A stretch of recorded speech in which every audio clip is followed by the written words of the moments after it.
Okay, I think since we're already a little bit late and it's the last panel of the day, we better start to make sure that all of you still have a little bit of energy left, but also to make sure that our fantastic panel here has enough time to share all of their insights and thoughts on this important topic with us. So the topic of the session is degrowth, green growth, A-growth, divergence and commonalities among concepts. And we have a really cool panel with us in person and online, as you can see. We do also still have participants online, so we will continue in the hybrid mode. And Michael has kindly agreed to keep helping out with making sure that we don't miss any questions or comments from the online participants. I will also, in the interest of time, ask him to help me flag by a short chat message to the panelists who are online when you are running out of time. So that's just for the housekeeping. My name is Dunja Krause. I have the honor of moderating for you today. I'm a research officer and the lead of the Environmental and Climate Justice Program at UNRISD, which is the United Nations Research Institute for Social Development, headquartered in Geneva, with a small satellite office here just across the road. I think without further ado, given the time, we'll just move straight into panelists' statements. And we have 4 panelists with us today.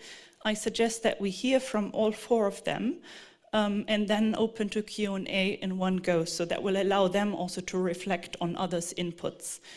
So while we move along, please make sure that you note down any questions that you have and don't forget them. We will come to them towards the end. We will start today by John Oliver Engler, who is an ecological economist and professor of bioeconomy and resource efficiency at the University of Vechta, as well as a visiting professor at the Methodology Center at Leuphana University Lüneburg. He has recently published a systematic review on degrowth, which, if you have paid very close attention this morning, you could have seen in one of Daniela's slides. And he can really help us set the scene in terms of where we stand, academically speaking, when it comes to the degrowth debates. So, John Oliver, the floor is yours. Please stick to the 10 minutes. Okay, thank you very much. I hope you guys can hear me. Hello from Vechta. I prepared a few slides, so I guess I'll just share my screen. I'm going to tell you a little bit about this systematic review that we conducted. It's called 15 Years of Degrowth Systematic Review. This is joint work with a few colleagues. I couldn't have done this all on myself. Situated at University of Leeds, Leuphana University, and the University of Vermont. If you're interested, please check out the paper. It's just been published earlier this year. And yeah, I'll try to keep it short and sweet here. Of course, I could talk a lot longer, but let's just keep it short and sweet. So where do we start? Our motivation really was this definition of degrowth by Jason Hickel, who said that degrowth is a planned reduction of energy and resource use in a way that reduces inequality and improves human well-being. So from this, we really had 2 questions or issues sticking out. One is about basically reducing inequality, which is directly here in this definition, right? So this would mean one economic central question is about distribution and redistribution. And the other one is concerned with this notion of reduction of energy and resource use, right? And so how do we get to use less energy and resources, and that pretty much, comes back to this notion of monetary growth imperative. So, does the monetary system actually fuel the need for growth or not, right? So basically, this implies a question about money and how it works. So basically, we had 2 contributions we had in mind. One is basically a bibliometric and statistical full-text analysis of the degrowth literature.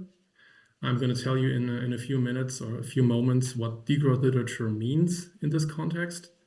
And the second contribution really is a qualitative analysis of distributional and monetary policy proposals discussed in that literature. So how do we go about this? We think about degrowth literature in the following sense. So these are our inclusion criteria here. we basically looked into Scopus and looked for research that had degrowth or post-growth in abstract title and keywords. We were looking for English language peer-reviewed journal articles published between 2008 and 2021, and we had a few limitations to certain subject areas. The main reasons for this is that we wanted to reduce the rate of false positives. That's usually a great issue with these systematic reviews. We took the first International Scientific Degrowth Conference in 2008 as a starting point. So this is basically the start of the academic debate on degrowth, or as degrowth as such. And then the other reason is publication culture in economics, right? So basically, we were aware that there is stuff going on in books and white papers and such. But if you're looking in the academic discourse specifically, and especially in economics, it's really the papers that count, the peer-reviewed papers. So that's why we chose to stick to that. We also had some exclusion criteria. So for example, in some research, you find degrowth or post-growth being mentioned as a buzzword. That was an exclusion criteria. And the other one is, well, degrowth or post-growth was discussed, but only, as a minor aspect, for example, in the discussion or conclusion. So that was also an exclusion criterion for us. So this led us to the following sample. We had initially about 1,000 papers that we screened, and we ended up having something a little more, about 450, so 456, which we included in the full text analysis. There's a lot to be said about methodology here. Basically, what we did is we extracted from all the papers the conceptual vocabulary. So vocabulary that carries meaning. So we reduced all the stuff like conjunctions and I, we, stuff like that. And we counted the abundances of words. And we clustered the papers according to how similar the conceptual vocabulary was that it used, assuming that if two papers used similar conceptual vocabulary, then they are similar in what they talk about, right? So this is one potential methodology how you can cluster. There's others. This is the one that we used. It's basically a method from ecology and usually used to identify habitats when you have species counts. So here, basically, we identified paper habitats, right? So doing so, we found 7 different clusters. And I want to highlight just a few things here because of time. One is, you can see that in 2008, the start is kind of slow. It builds up, it goes down a little, and then it plateaus around the year 2018. And from 2020 onwards, it goes a little bit down and hovers around 50 or 60 papers per year. That's the one thing you can say quantitatively. And qualitatively, you find that you have sort of like clusters coming and going in the first couple of years, right? And then from 2016 onwards, we have papers in every cluster published every year. So that's something you find often when you look at fields that consolidate, right? You have this inception phase for the first 8 or 10 years, and then you have sort of like when it's consolidated, you have like this, established, the established flavors of the field.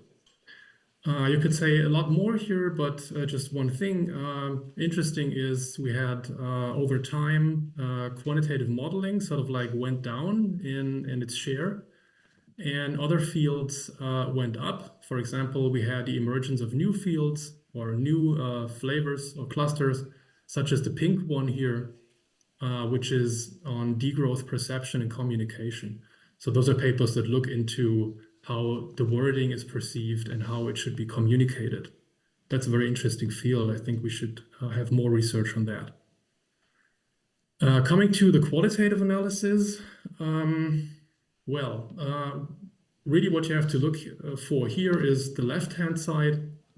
We find that actually most of the papers in the sample don't actually discuss concrete policy proposals. And those that do or even develop are mostly conceptual or theoretical. There's very little empirical proposal discussion going on, which is a gap, arguably.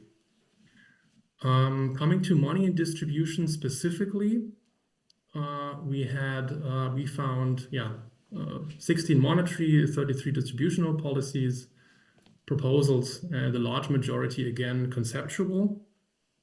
In terms of monetary proposals, we had mostly the issue of system change based on existence of monetary growth imperative. And we had, as another big issue, alternative or complementary currencies, right? That's something that has been discussed.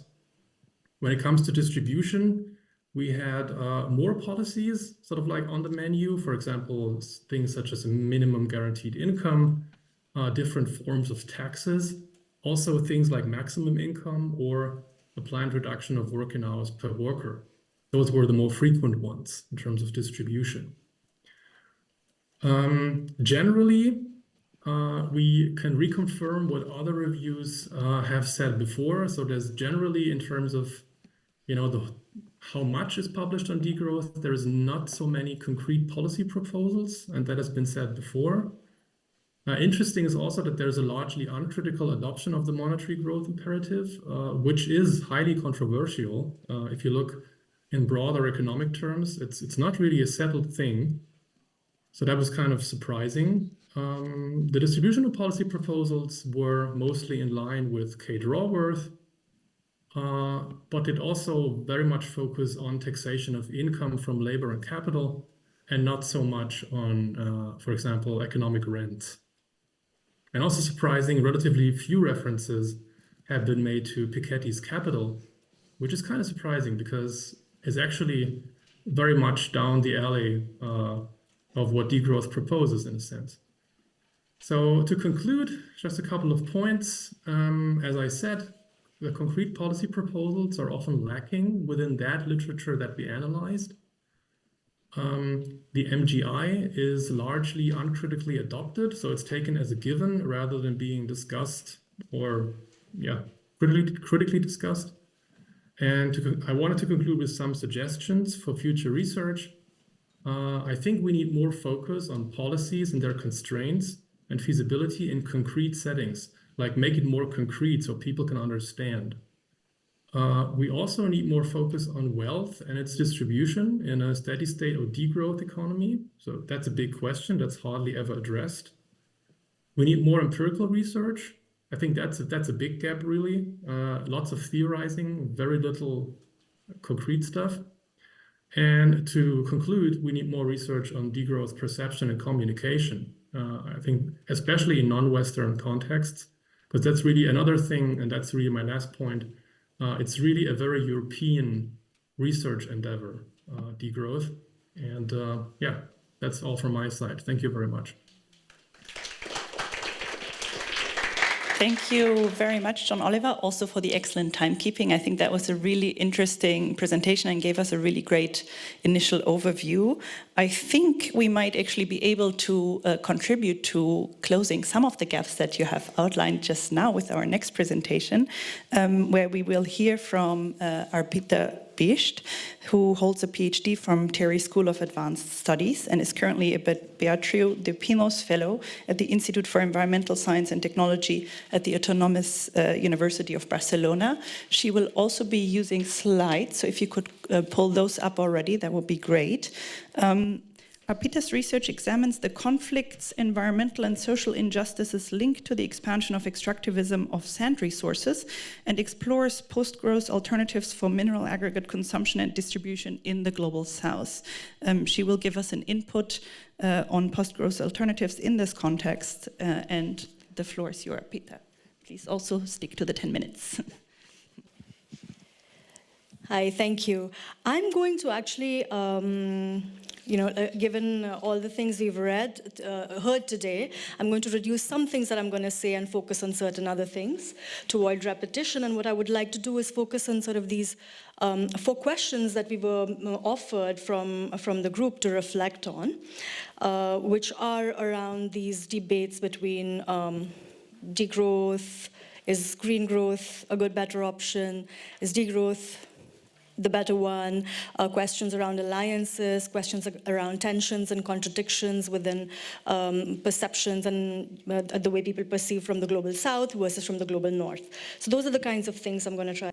So with these tensions and contradictions and anything around these different words we use, I think one of the most important things is to remember the foundation of everything is natural resources and the materiality. And I think a couple of these things I will not repeat because Miriam covered it in her work, but always to remember that any solutions that do not take into account overall that reduction or minimization, how we want to call it, of those natural resources are not going to work in the long run. And then also to sort of look at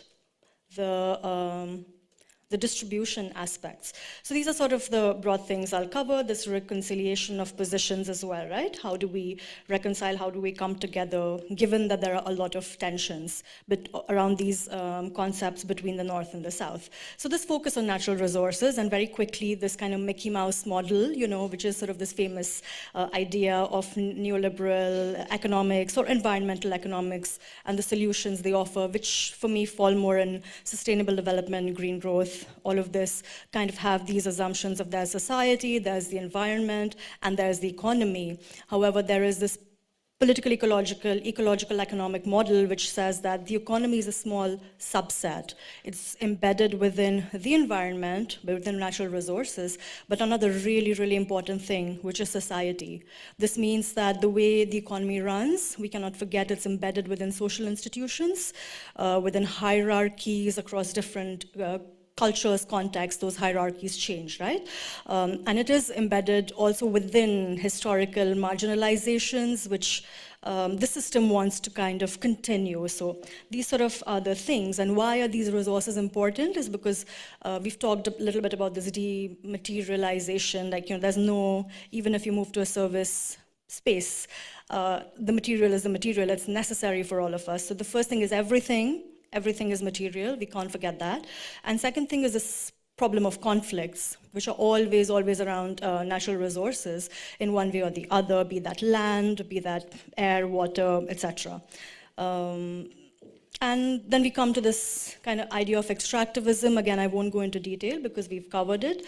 Just want to say that when we think of different debates, for me, this is really important to remember of what is that base level important thing, resources. Another second thing that I've forgotten that I've been thinking of is people, of course. So these 2 dimensions of how we are behaving with the natural resource, how we're behaving with other human beings. So these 2 big realms. And extractivism has all of these characteristics, which is why when one would want to move to any kind of a different paradigm, one has to keep in mind all of these really important factors. And any solutions cannot be meaningful if they don't address all of these. And then there is, again, with these solutions, like what are the things that we need to think of? And with respect to natural resources, you have these 3 huge broad things that play a role in the way, in different countries this changes, right? But they have these 3 important things. As a national political economy has a massive role, property right regimes, political stability, things like that. Then there's the international political economy. We know a lot about the structural relationships between the global north and south, etc., and historical perspectives, histories of colonialism, of neo-imperialism, neo-colonialism, and neoliberalism. So when we think of any of these solutions, to my mind, it's important to keep all of these things into account. Degrowth versus green growth was the question that we were thinking of asking. And again, I think a bunch of these things of do we want degrowth or green growth have been kind of discussed before. But for instance, to me, that green growth, sustainable development idea is an extension of neoliberalism, and so that's that big problem, because then when you have something emerging from an already existing problematic, structured, hierarchically structured system, then you have these problems. For instance, again, we talked about these, Miriam talked about these before, but conventional wisdom-based solutions of the way EV or renewable energy projects are implemented. There was this case a couple of years back in India where they put in these windmills, but to put in the windmills, the process was that a nomadic community, an indigenous nomadic community was first, that was using it as pastoral lands, was first dispossessed. But to do that, before that, they had to change the title of that land into wasteland. So you do that, and it's a sneaky process. So first you convert regions into wasteland, and then you remove these people. By the way, these people who are already nomadic and extremely marginalized populations, and then you move them out and you put this corporation, the Suzlon corporation was the one, but and all of that RE going into the urban centers of that region, benefiting the global South elite. So these kinds of solutions. Which raises the questions of, if you start from that premise, can you ever achieve truly sort of an emancipatory or democratized kind of system within this degrowth paradigm? And then another thing that it doesn't account for is these important things: people's rights, dignity, freedom, these kinds of concepts which have, of course, always been important, are really important, are going to become more and more important in the times we live. And finally is this question of externalities, which I think a lot of times people say that, yes, we can do it because we can internalize the externalities, we can pay. And to me, this is like, okay, I mean, if you really are going to look at historical payments, sure, okay, let's talk about reparations. Never talk about that, right? So what is this internalization of externalities we're talking about? Many, many social implications that happen because of this massive natural resource use and trade. We've looked at so many of them before.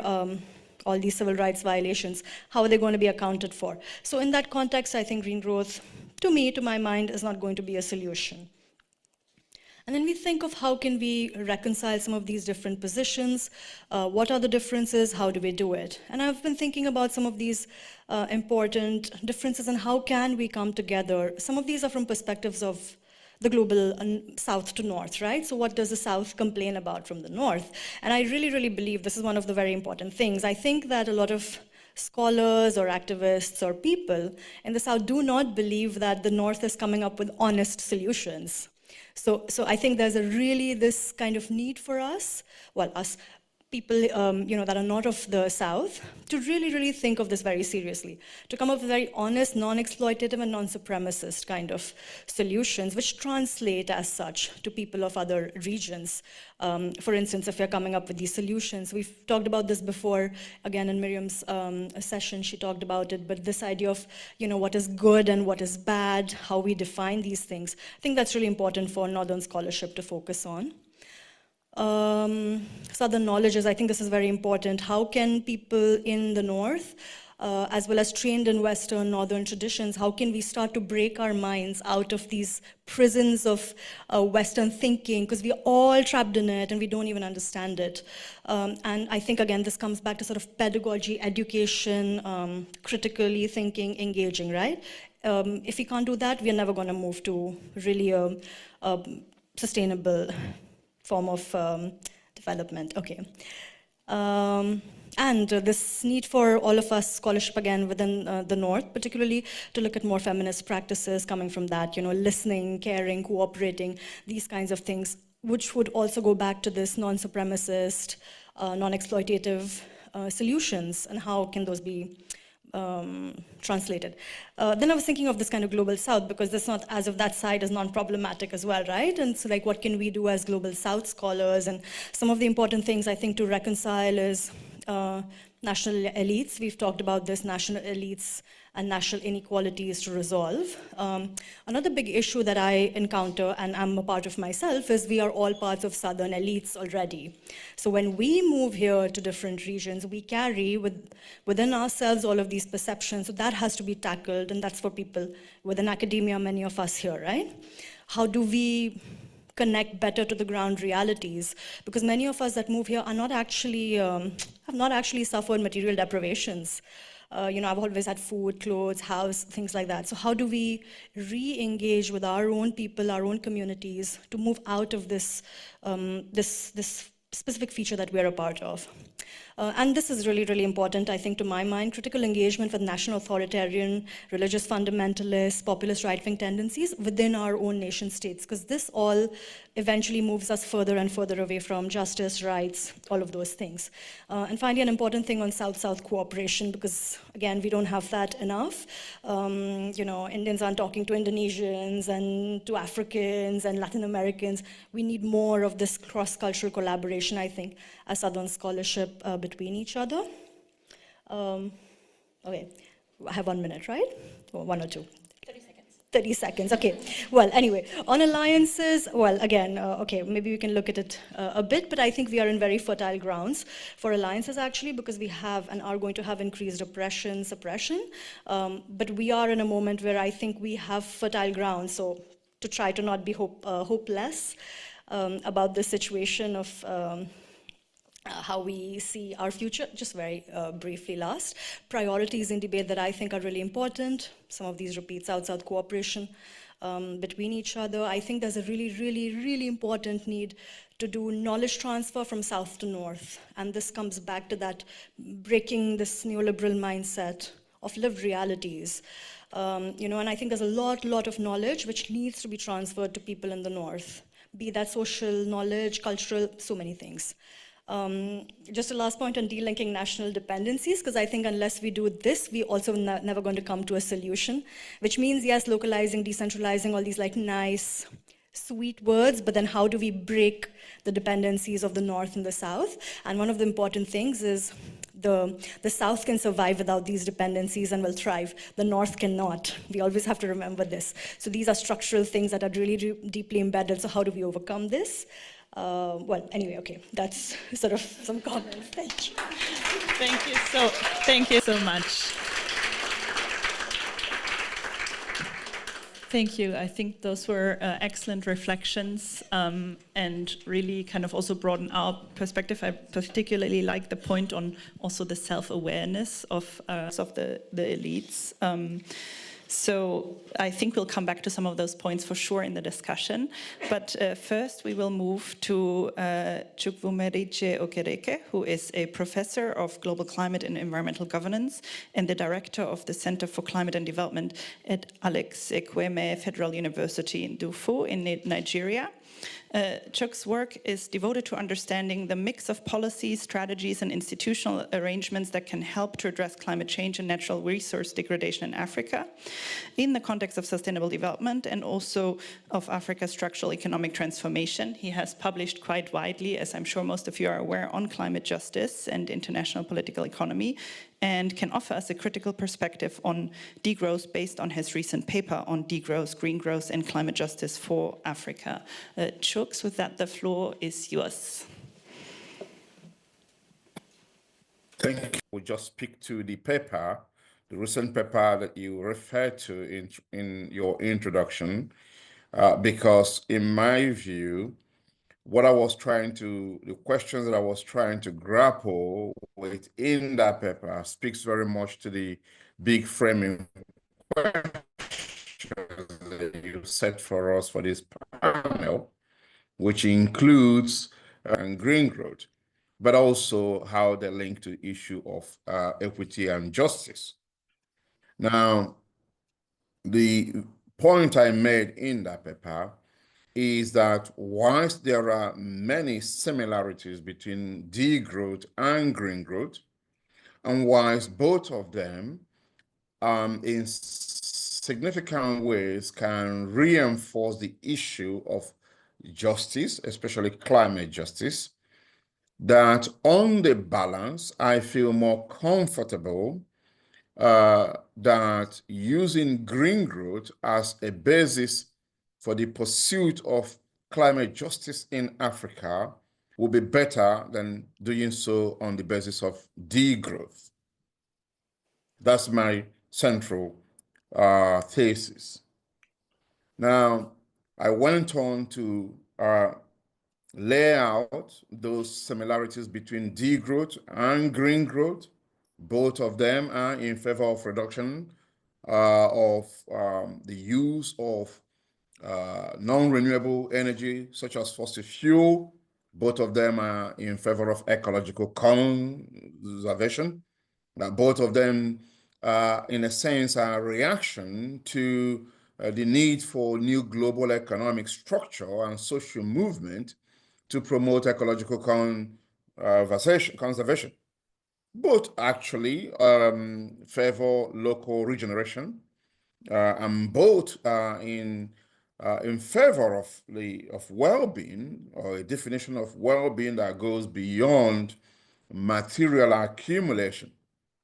I think that the two fundamental differences is that degrowth scholars subscribe to some kind of stronger biophysical limits and emphasize the issue of shrinking the size of the global throughput or economy, whereas those in favor of green growth take a much more flexible view of the biophysical limit, and also believe in international collaboration.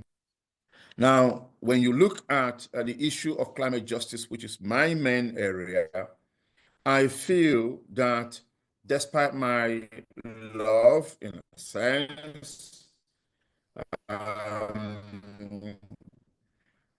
with the degrowth scholarship, justice for the following reasons. Number one, I'm always thinking about the huge amount of growth that is required in Africa to lift people out of poverty. I don't think that degrowth, even though it does talk about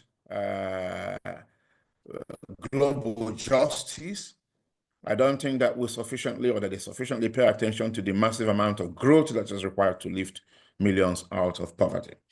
Chooks, I think that we need to interrupt you again, but would you mind switching off your camera so the audio will maybe become a little bit stronger? It's still sometimes a bit bumpy. Sorry about that. Okay. Thank you. Is it any better?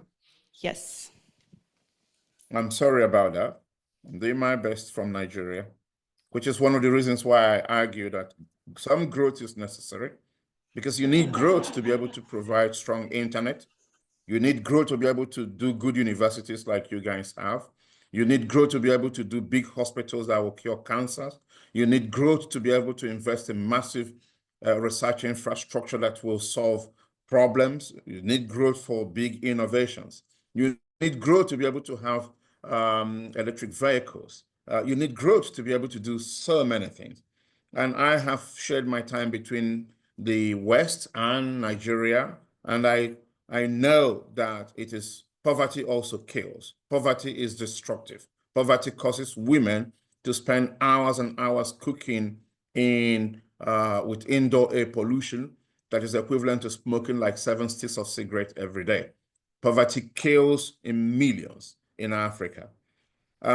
If you look at Bangladesh and Netherlands, they both have similar geography. And yet Bangladesh is one of the worst, if not the most vulnerable climate country in the world, and Netherlands is not. What is the difference between the two? Well, the difference is that one is economically strong, well-developed, and the other is not. I think that there is a fallacy, an infatuation, a romantic idea that small is better always, but small does not always lead to more equality. I think that people forget Andrew Dobson's thesis that environmental sustainability and climate justice, or environmental justice, are two different things. It is possible to imagine a society that is environmentally just, environmentally sustainable, but not environmentally socially just. But it's also possible to imagine a society that is socially just, but is not sustainable. So it is not the case at all that if you delink and try and do everything locally, it will automatically result to justice. I grew up from a very rural part of Africa in Nigeria, and there is no justice there. Absolutely no justice. So local economy does not in itself translate to justice. The argument that Mariam Lange offers, and she contributed to that special issue, is that, look, let's look at all the ways in which people have tried to extract resources in Latin America and Africa, and it has not produced equality, has not produced real growth. But that is a false argument for me. The reason is that, yes, the problem is not that the extraction of those resources cannot produce growth, because they can. History, research shows that they do and can produce growth. What we should be concerned is that many people that are rich in those countries or continents have squandered the opportunity to use the resources from those extractions to produce growth. This is not an argument, therefore, that we can make against resource extraction. It is an argument against effective management of those resources and using them to produce growth, as we have seen, for example, in Sweden and in other parts of the world. The same argument is made in Nigeria. Oh, look at the oil that we've extracted in Nigeria for many decades, and it hasn't led to economic growth. Therefore, let us not extract oil. Well, I'm not in favor of untrammeled extraction of oil, but that argument is false, because we can also point to many other countries that extracted oil and used that to increase growth and equality within their continent or countries.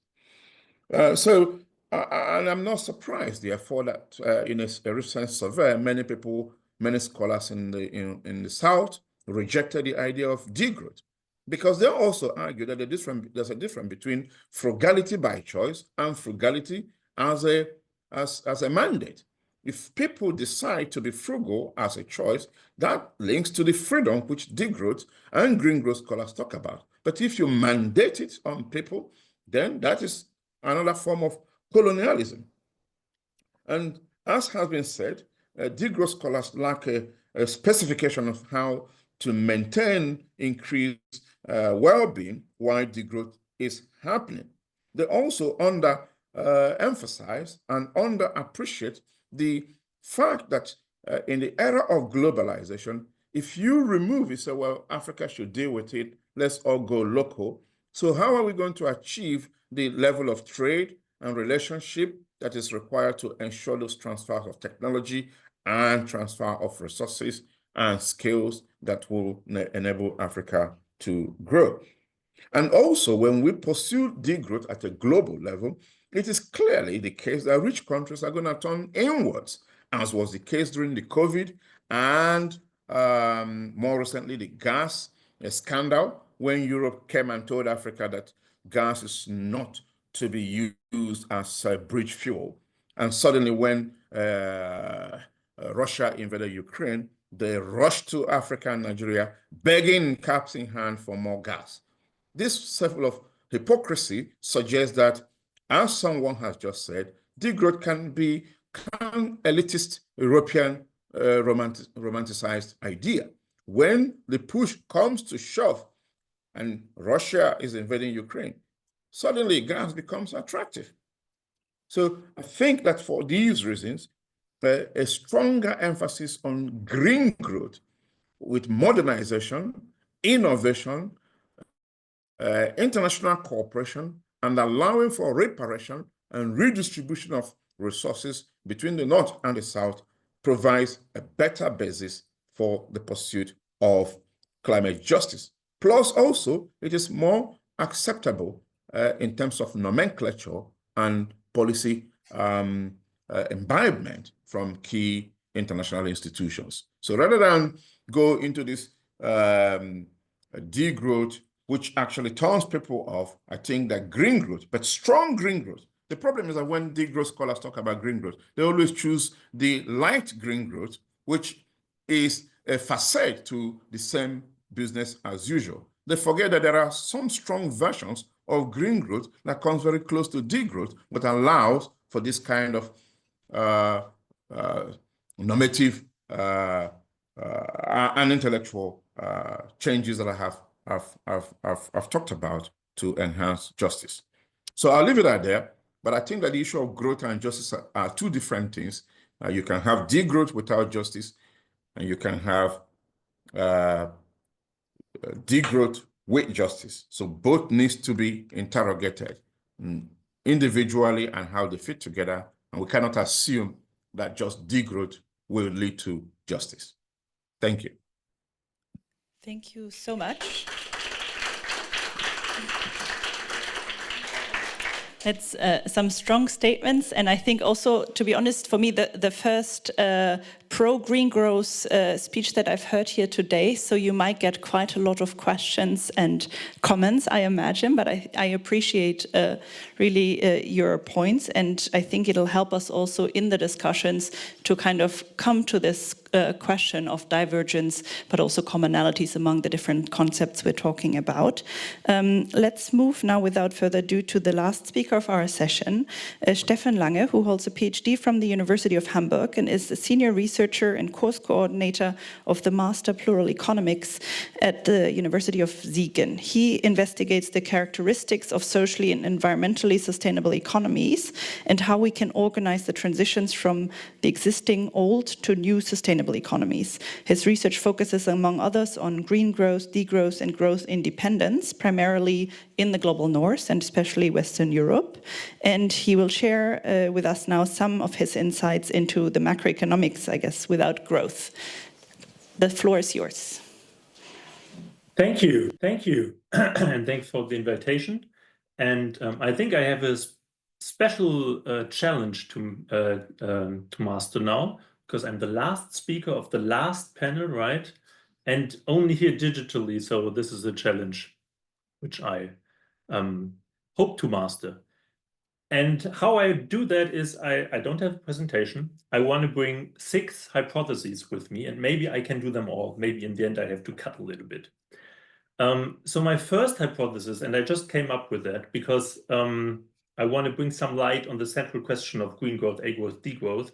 So my first hypothesis is that at least within this sphere where I am, and I think where we are, in the milieu, the question of whether one is in favor of green growth, A-growth, or degrowth is many times a question of political feasibility.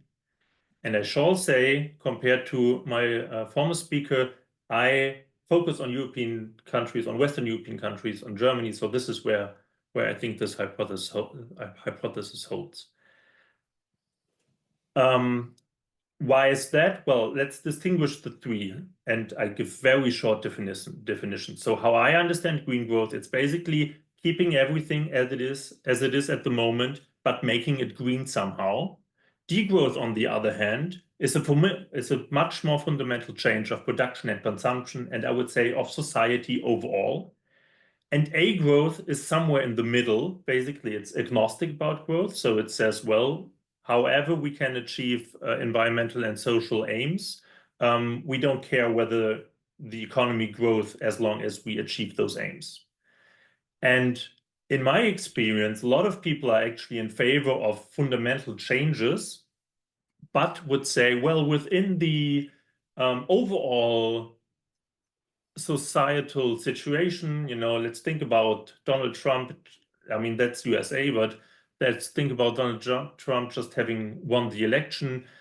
We should go for green growth because degrowth is just not possible. And that at least helps me to understand where people situate themselves. That was my first one. Now, and keep in mind, I'm talking about Germany, Western European countries here. Now comes my second hypothesis. I would say that it is plausible that the economy in countries of the global north would need to shrink in order to reach climate targets and other environmental targets. I mean, that's the big question of decoupling. And this is a long debate, and I only have a minute for this. And that's why I focus on my argument that I think in all the scenarios, at least which I know, the scenario builders and the policymakers have come up with what I would call a fictitious silver bullet to actually make the scenarios work. So when you look at the IPCC scenarios, they have a lot of carbon capture and storage, and so much carbon capture and storage that it's really technically, politically, whatever, it's basically, I would say, unimaginable or very unrealistic that we can actually do that to the extent that they have that in their scenarios. Why did they include it? I think in order to make the scenarios work, because otherwise you just cannot come up with a scenario for 1.5 or even 1.75 degrees warming. In Germany, we have a very similar phenomena. And I think my colleague Sarah Lange presented today a paper on that, or a poster at your place. So the climate neutrality scenarios always also have what I call a fictitious silver bullet, which is in this case the import of green hydrogen from other countries, in particular from Southern America or African countries. And as I said, I would say this is not realistic, and it brings together, I would say, this very concrete argument why green growth is not possible. It somewhat brings together A growth and degrowth proponents, because it shows, well, if you are in favor of A growth, actually what you want is degrowth, because it will lead to economic shrinkage if we really want to achieve environmental sustainability. That was my second one. I will become faster now. The third one is that the global north, countries of the global north, has a particular high responsibility to become environmentally sustainable. Maybe this is clear to everyone in the room. I just give two numbers. So if you take into account historical emissions in Germany, Germany would have had to be climate neutral already many years ago. And even if you only start counting in 2016, so you divide the climate budget around everybody equally that we still had in 2016 to achieve 1.5 degrees, Germany ran out of its climate budget in 2023, so last year. So there's a high responsibility in Germany and in countries of the global north. And for example, climate neutrality 2045, which is set as the goal in Germany, and it's debated whether we should actually, give it up and go for 2050. But even 2045 is really way too late. It should have been yesterday or 10 or 20 years ago.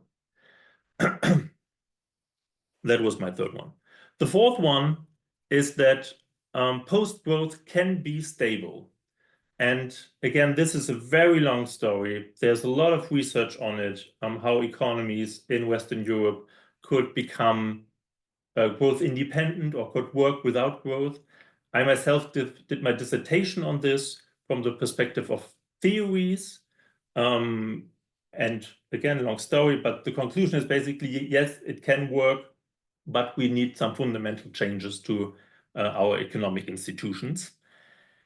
And I think an important argument is also that we, in fact, see that modern economies can work without growth, like in Japan or also in other countries. Germany at the moment has very low growth.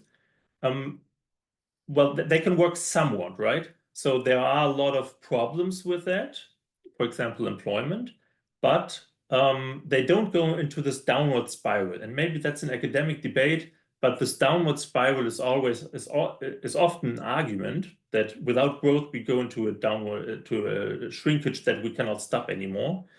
But I think there's good reason that that's actually not the case. Two more to go.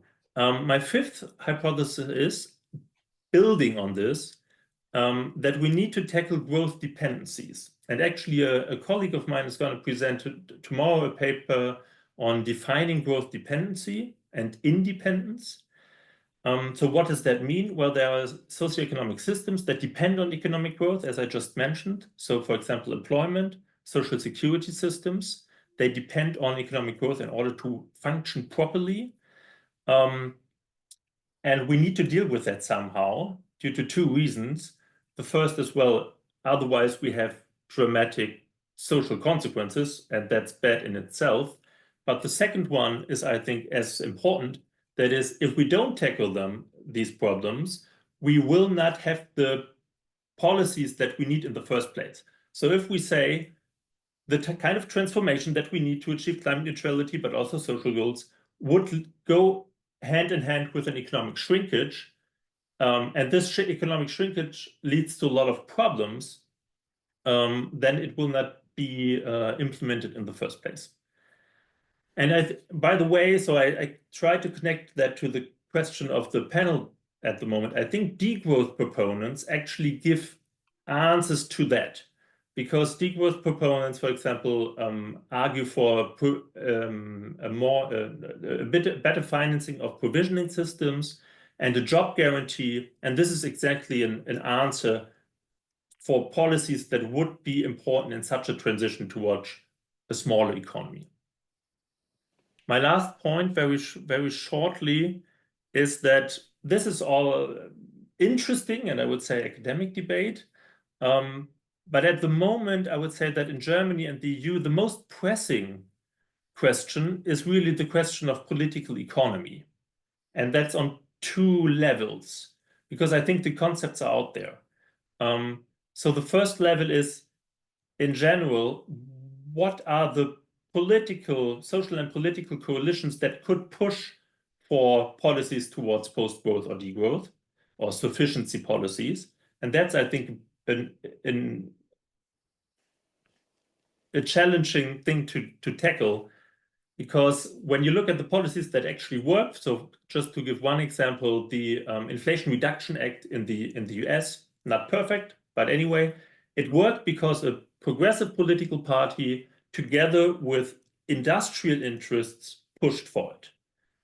That's how power works at the moment. And if I look at sufficiency measures, it's really difficult to come up with combinations of actors in society that can realize those things on a very realistic, let's say, level, on a very real world level.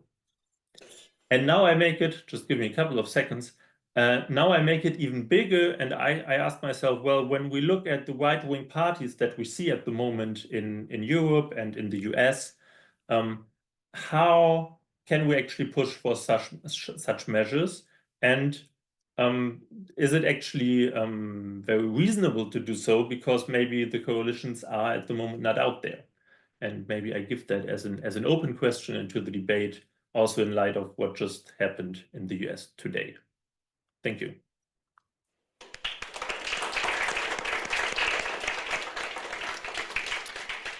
Thank you very much to all of our panelists. I think that was a really rich tapestry of inputs. I think that really also puts us in a really good position to have a bit of a discussion on these very critical questions of where the divergences and the commonalities among concepts are. We heard different things about post-growth, degrowth, green growth. I came here with what I thought was a somewhat clear understanding of where I see my own position, and now I'm actually questioning some of that.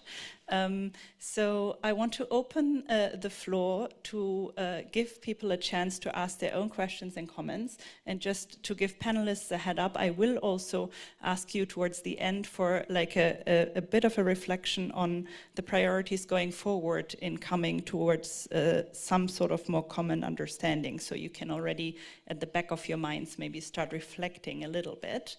But let's see if there are any questions online. Yes. Okay. Thank you. We got 3 really interesting questions. I would just direct them to you on the stage, and you can decide which one to take up and which not, I guess. Do we have to? Okay, we don't have time. I think we can maybe.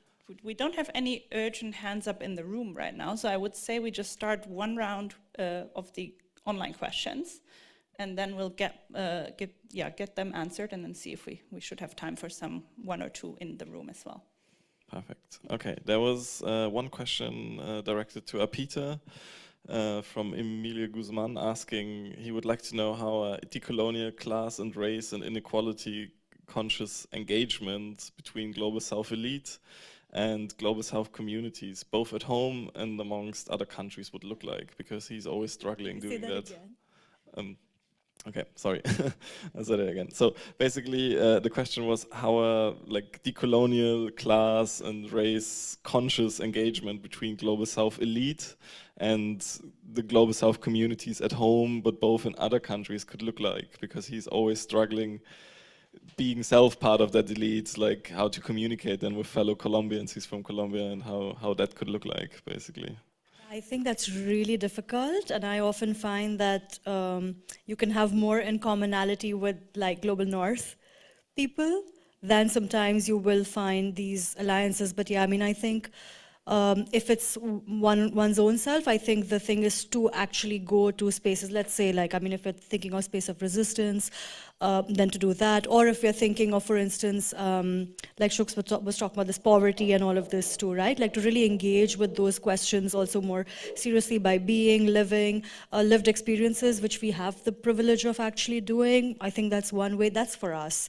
But how to get other people into the fold, I think that's a bigger question of, again, pedagogy and learning and how do we actually change these structures that teach us particular things, but then culture, that's another thing, because often in different places you have different cultural norms which create these hierarchies of engagement, and again, those would have to dealt with like education, cultural reforms, things like that, but they would change place to place, I think. But it's an important, and there's a huge gap between those two. Yeah, so there was a question to Chuck's asking how does green growth combine with the fact that it builds and inherently necessitates the continuation of the capitalist system that depends on exploitation and inequality while advocating for climate justice and growth justice? Good question, but green growth doesn't. This is a false understanding of green growth. You have to take a particular view of that to arrive at that question. But as I said, I have produced a mapping of 3 different narratives, and other scholars have done so. There are several, just as I think John Oliver was presenting an interesting mapping of different ways in which people define and operationalize concepts. That also exists in the realm of green growth. There are hundreds of papers that have been published in this area that show that there are different interpretations and hues or colorations of green growth. There is even if you take the light color green growth, it still does not give express ticket to capitalism. The idea that you need to green growth is a major challenge to capitalism as it stands now. As I said, my own understanding of green growth is that it questions untrammeled capitalism. People also say, and I think I heard Steffen make this error in my view, that green growth is that basically things remain as they are, just you make them greener. How can things remain as they are and you make them greener? It's impossible. It's a non sequitur. It's illogical. If you want to make things greener, things will change. It's like, how do you say that things can remain as they are and you want to produce, for example, Nigeria currently produces 93% of its electricity through oil and gas. How can things remain as they are if you want to change that dynamic by producing 95% of Nigerian energy through redistributive and modular energy, green energy? Surely it's not true. I don't even understand how that can be possible. Greening the global economy will require fundamental changes in the structure. So it is not true to say that green growth is a pretext for capitalism. I reject that assumption. Yes, Steffen, do you want to react to that? Yes, maybe we are at a point at a interesting debate here. So let me elaborate on why I said that. And maybe, I mean, I'm not familiar with Nigeria, and maybe that's a difference between countries. I don't know. Let me talk about how it is, from my perspective, from my understanding, discussed in Germany. So in Germany, when you look at concepts for green growth, what they, and let's say, and it's very much, when they talk about green growth, they very much focus on climate neutrality at the moment. What do? They ask, well, how can we have an automobile sector, which is very important in Germany? How can we still have that and make it climate neutral? And the idea is basically we have electric cars. The same goes for the chemical industry. Also not as important as the automobile industry, but still very important in Germany. What do they discuss when talking about green growth and this sector? Well, they want to keep it as it is, just making the production climate neutral. And this is technicalities that I'm not too familiar with, but it's basically using renewable energy, and then also some more complicated stuff at the moment they use oil, and they have to substitute that somehow. And yes, some things then would need to change, of course. You don't have lignite production anymore. You don't burn coal anymore. You have to change the energy system, the whole infrastructure with it in the energy system, the distribution systems, etc. That actually has to change. But the idea is to keep as much as possible as it is at the moment, the ownership structure, distribution, who earns how much, what is produced, all these things are supposed to stay the same. And what we only do is somehow make it climate neutral. And this is, that's what I mean when keeping everything the same, just making it green. Well, one way to get at it is to just provide you a definition of green growth.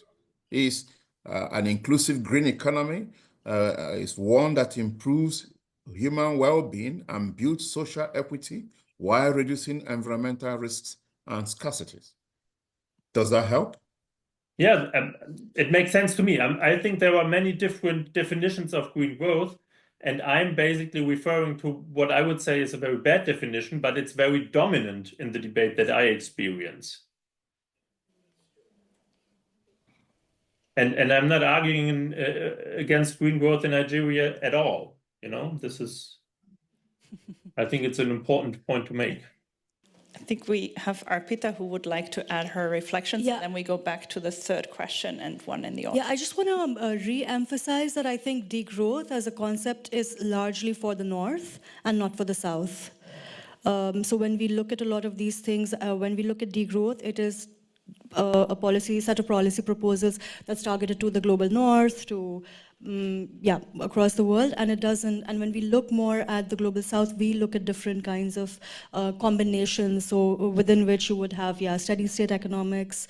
You would have which means that you grow to a point where you're able to meet material needs of all people, basic energy needs, basic housing needs. So in that sense, like for the global South, it's a very different set of things we talk about, which 100% has first that increase of material basic needs embedded within it. But so degrowth is not for the South, at least that's the way most people talk about it. So that's, I think, an important distinction. And and a growth, there are different ways, post-development as well. So there are different things for the South. So it doesn't apply, I would say. And that's an important distinction. Thank you for making that addition. I think it's also interesting to see, because to me it reflects back to a point that you actually raised in your presentation about the lack of trust, no? And I think this comes to play here as well in some sense, because essentially, if I understand Steffen correctly, he does not necessarily disagree that there is a possibility of some sort of good green growth, but he just doesn't trust the powers at play to implement that anytime soon, based on what we're seeing and how things are being implemented and put in practice at the moment. Can I shortly disagree? Okay, apologies. Yeah, of course, I'm putting words in your mouth, so of course you can. I feel misunderstood, sorry. I made that argument regarding countries of the global South, and I mean, that's a very generalization, but okay. For the global North, or for Germany, for Western European countries, I would say no, green growth is not possible at all. And I try to make that argument because we should, and I just take the example of climate change. We should have become climate neutral yesterday, or actually the day before yesterday. And how we can become climate neutral very fast with growth is beyond the reach of my imagination. So I would make that argument for the Global South very strongly. Fair point. Thank you for clarifying that. Let us go to the third question that we have online, and then there was one in the room, two in the room. Okay, the third question is for John Oliver, and maybe that also helps with what have been discussed before, because it's a question about clarifying a bit more what degrowth actually means, also from your perspective of the literature review. And the question is degrowth just about the reduction in energy and resource use, or about limits to production in goods and services? And adding to that, how can society and economy arrive at a reduction in energy and resource use without limits to the growth of GDP? The standard answer would be, if you ask a mainstream economist, that you can always have sort of like immaterial services, right? And that can always grow beyond reach, in a sense. And it also, you know, related to the question of whether you believe in decoupling or not, right? Is it possible to decouple, or is it not possible? I think it's an unresolved question. I think the evidence is more against the decoupling hypothesis. Another, I think that's really the core issue here is, if you look at Hickel's definition that I gave you, he said degrowth is a planned reduction of energy and resource use, right? In a way that reduces inequality and improves human well-being. So it's not actually, doesn't say anything about GDP, right? So it says something about human well-being, right? And that's really the underlying thing to me behind the whole debate. How do we measure economic progress? I think that's the real decisive question. And as long as we continue to use GDP growth like as the main variable, for example, in elections, like, right? Speaking of the election today, but it's also the same thing anywhere, I think. We also talk about GDP growth, and I think that's misleading for several reasons, right? I think we should be concerned about human well-being, and it's not that there aren't any indicators for that. So, for example, in Germany, we have this thing called the National Welfare Index, I think. And you can actually map that with GDP growth, and you clearly see the two diverge starting in the year 2000, right? So the National Welfare Index, which also accounts for things like, for example, inequality, care work, stuff like that. That's hovers around the same value since 2000. In spite of GDP growing and growing and growing. So I think the main issue really is, should we actually be concerned about GDP all that much, or shouldn't we be concerned about other variables? I hope that sort of like answers some of these points. Thank you very much. I think we still have two questions here in the audience, Steffen. Maybe you can put your reaction into the last round that I will give to you and others. We have the colleague in the, yes, you're in the pink, exactly. And then. Yeah, thank you. The point I wanted to make was just raised by one of the speakers, but I want to bring that point back and hope for more clarification by the other speakers. I also see this critique of like we are circling around measuring growth by only GDP, and the whole degrowth thing kind of does that in like using that word. Looking at voters, elections today, how do we communicate it? Because many feel like experiencing economic hardship, also again pictured by GDP. Is it really like what we should primarily circle around, and most of the people would link growth to GDP? Or isn't it, we could picture it in a positive way, take measures which are like leading us to different goals, because like citing a paper which is published in Nature actually, the authors are saying what you measure is what you get. So we should maybe make new goals instead of like only claiming the problems we have, but not giving actual solutions. Yeah. Thank you. Can we add the last question? And then I think I'll even add one additional challenge, and then you guys get one round of answers to all of it. Yeah, very short comment on Arpita. I was very surprised to hear a person coming from Barcelona, UAB, to use the term externalities, which is very colonial term, and rather than using cost shifting. Of course, we can use externalities with other people, but it's very surprising, and rather we should use the term cost shifting, as Carl William Kapp introduced. Yeah, it's very explicitly used because I was kind of speaking in the context of green growth. So because I say that within green growth, they say we will internalize the extra, and so but yeah. We're on board with the cost. I don't use it in my own. I don't use it in my work. Perfect. So now we have the outstanding question on: is it a different concept that we need to actually guide us where we want to be going, and how we measure that? And maybe just to add, because I think you will now each have like 1 minute or so to kind of share some closing thoughts.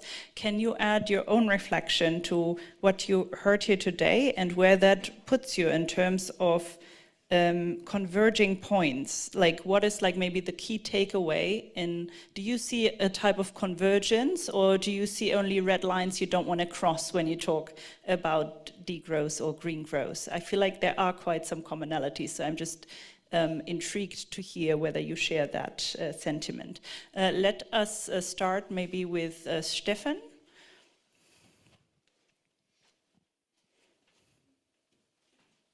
Okay.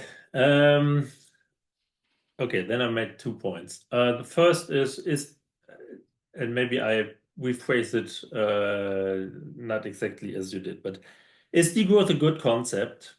This is how I understood the question. And I would say I'm still not sure, or it's a good concept for certain things. It certainly triggers a lot of debates, and that was the original intent of the concept. So it cannot be incorporated. It cannot, you cannot use it to actually then still do green growth, because it's really, in the name it says that something has to shrink or degrow. So that's where it works. I think it does not really work as a concept where you can align the majority of people behind and say we all want degrowth. It's not a good concept for that. That's my take on that. And regarding convergence, or regarding what we learned, I already came with the understanding that degrowth is a concept, even if not the right word, but a concept for Western European countries. And what I'm wondering is in what relation this stands with development or green growth perspectives and concepts from countries of the global South. And I think that still is an open question, but that's fine if we have not answered that here today at the panel. But I think that's a very fruitful endeavor to dive deeper into how this can go hand in hand. Thanks a lot. Thank you. Let us move directly to Chooks, I think, to see if he agrees with that sentiment and also what his takeaways are. Oh, I'm so delighted that I have something to agree with Steffen on. This is a fascinating concept. It's done a good job to wake scholars, policymakers up to a challenge. The idea that we can just continue with tokenism, marginalism, business as usual, greenwash is a fascinating concept, but it does not perform well as a galvanizing concept, especially in the global South. It also, matters are not made any easier because of the lack of trust, which the moderator emphasizes, because the North is still coming to Africa to try and get green mineral resources, which they will argue they need for degrowthing, or in Steffen's language, a bit more just carbon neutrality. But again, that requires some international collaboration and some trade and growth.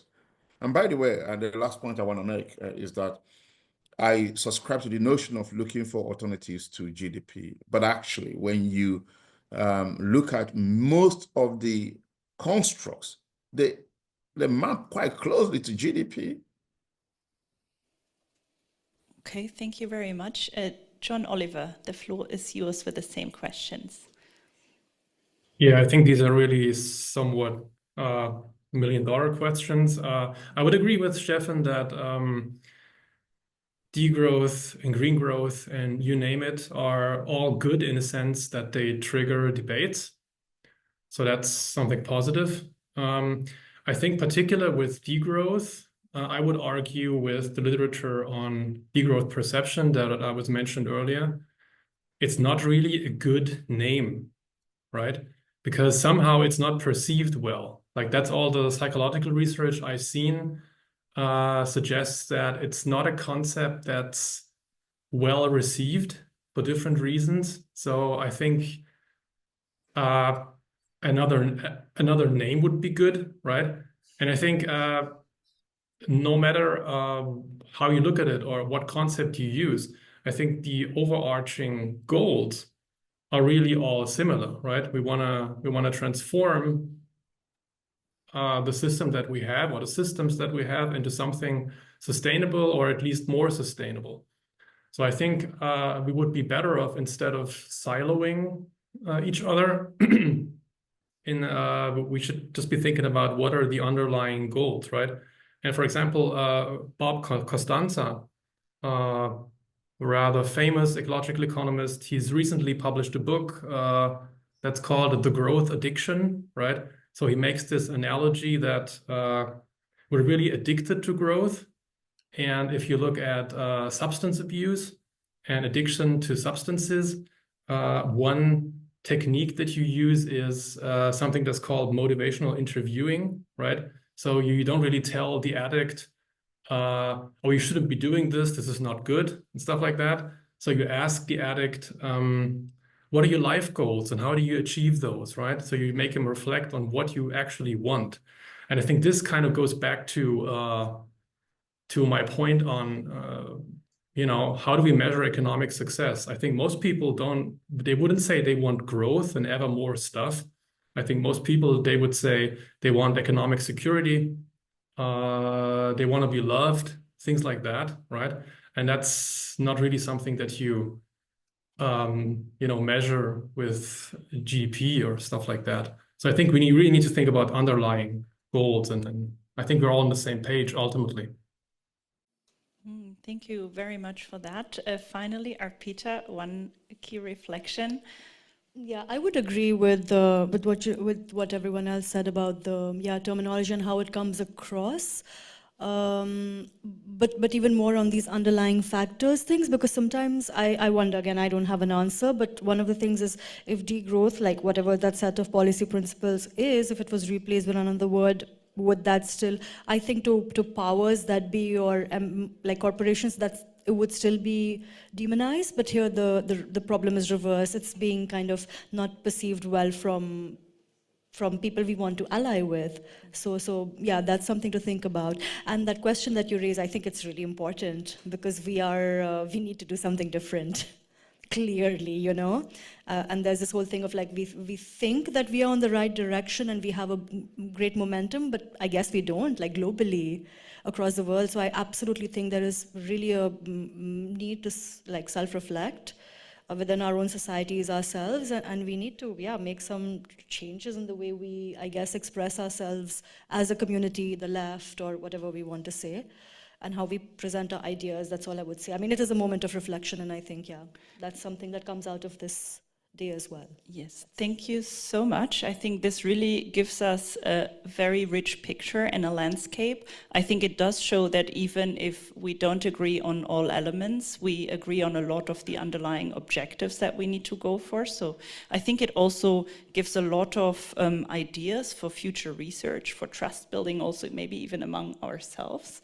And I think it especially gives us a really good point for the second day, I think, of continued discussions on these concepts and workshops. So since we've run out of time, I will leave you with that, but I wanted to say thank you to the organizers, of course, and to the panelists. Let's hear another round of applause. Thank you.